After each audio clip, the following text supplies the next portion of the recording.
তো দর্শক, আজকে আমি অ্যারাবিয়ান কান্ট্রি আজারবাইজান স্টাইলে আপনাদেরকে দেখাবো তাংরি স্যুপ।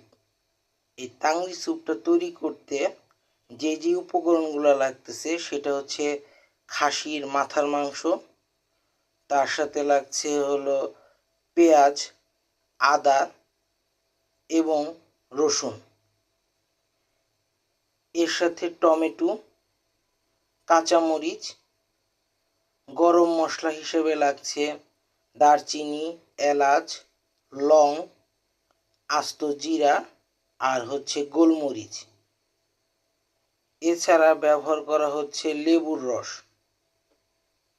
আর হচ্ছে হলো টমেটো কিউব করে কাটা, আর সেই সাথে পর্যাপ্ত পরিমাণে পানি।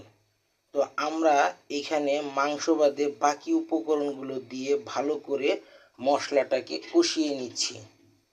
আপনারা দেখতে থাকুন। এখানে কোনো তেলের ব্যবহার হবে না।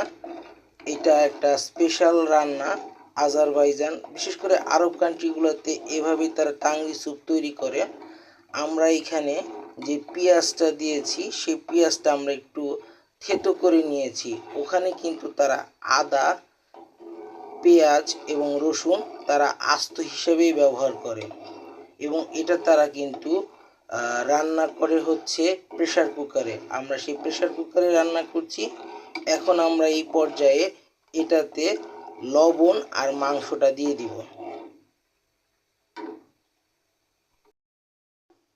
তো দর্শক, আমরা মাংসটা এবং লবণটা দিয়ে এখন ভালো করে নেড়ে নিচ্ছি।